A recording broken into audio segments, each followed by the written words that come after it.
रोखठोक वार्तांकन, रोखठोक बातमी। सोलापुरात बर्ड फ्लूचा शिरकाव। बर्ड फ्लूमुळे कावळ्यांचा होतोय मृत्यू। सोलापूर शहरात मागील काही दिवसात अचानक मृत पावलेल्या कावळ्यांचा मृत्यू हा बर्ड फ्लूमुळे झाल्याचं स्पष्ट झाले आहे। मृत कावळ्यांचे रिपोर्ट हे बर्ड फ्लू पॉझिटिव्ह आढळल्याने सोलापूर महापालिका आणि पशुसंवर्धन विभाग ॲक्शन मोडवर आले आहे। सोलापुरातील छत्रपती संभाजी महाराज तलाव, श्री सिद्धेश्वर महाराज तलाव, खंदक बाग या परिसरात मागील काही दिवसात 50हून अधिक कावळ्यांचा मृत्यू झाला। या कावळ्यांचा मृत्यू हा बर्ड फ्लूनेच झाल्याचे आता स्पष्ट झाल्याने मृत कावळे आढळून आलेले परिसर निर्जंतुकीकरणाला सुरुवात झाली आहे। तसेच मृत कावळे आढळून आलेले परिसर हे नागरिक फिरण्याचे परिसर असल्याने खबरदारी म्हणून 21 दिवस बंद केले जाणार आहे। तर 1 किलोमीटर परिसरातील चिकन शॉप्समधील कोंबड्यांची देखील तपासणी होणार आहे। तसेच आरोग्य विभागामार्फत 1 किलोमीटर परिसरातील आजारी नागरिकांची देखील माहिती घेतली जाणार असल्याची माहिती पुढे आली आहे।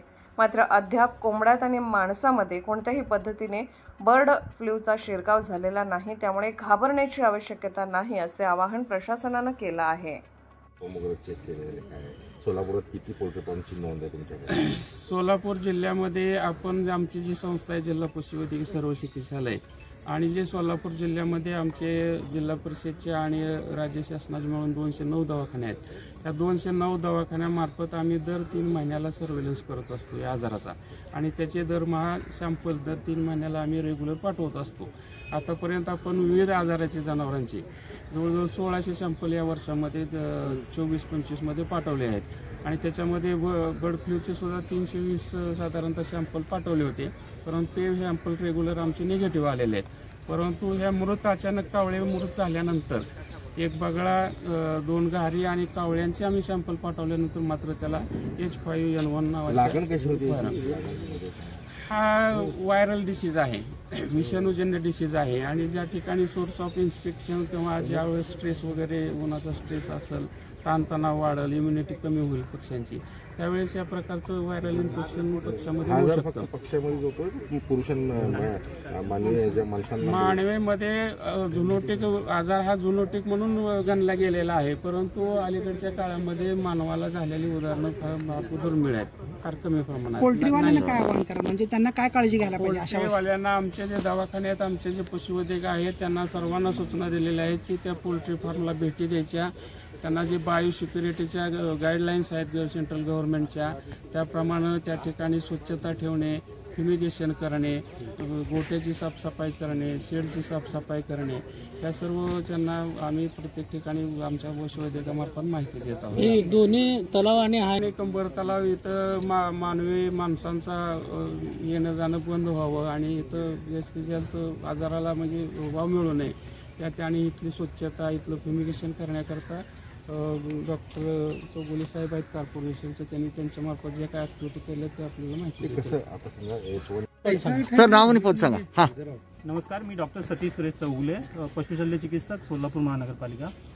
तर काल नोटिफिकेशन H5N1 बाबत नोटिफिकेशन निघाल्यानंतर माननीय जिल्हाधिकारी कार्यालयातून आम्हाला सर्वांना सूचना मिळाल्या आहेत। पशुसंवर्धन विभाग असेल किंवा सोलापूर महानगरपालिका असेल, बाकी जे शासनाचे अन्य विभाग आहेत, तर सर्वांना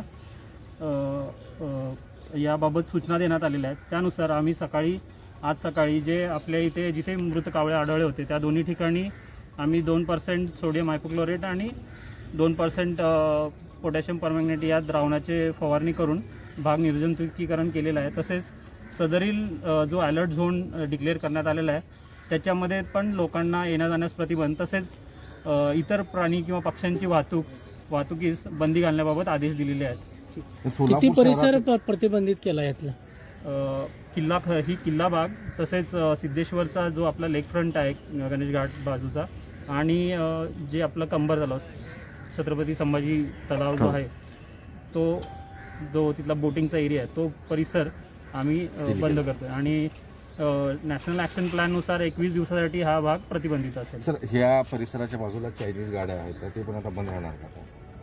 सद्यस्थितीत तरी घाबरण्यासारखं कारण नाही आहे। सध्या हा जो आढळले पॉझिटिव्ह केसेस आढळलेत हे वन्य पक्षी आहेत, कावळे आहेत, त्याच्यामध्ये आढळलेलं आहे।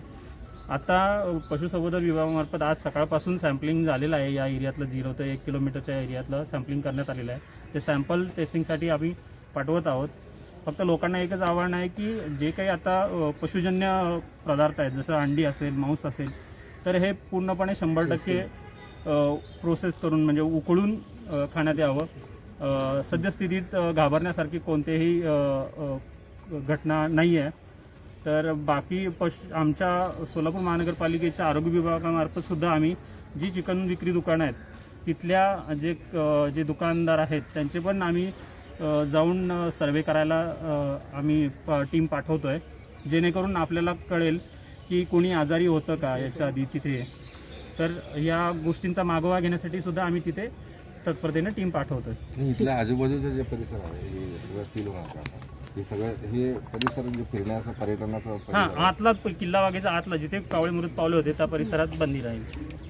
महाराष्ट्रातील महत्त्वाच्या आणि ताज्या बातम्या पाहण्यासाठी आमच्या जय हो न्यूज चॅनलला सबस्क्राईब करा आणि बेल आयकॉन प्रेस करा.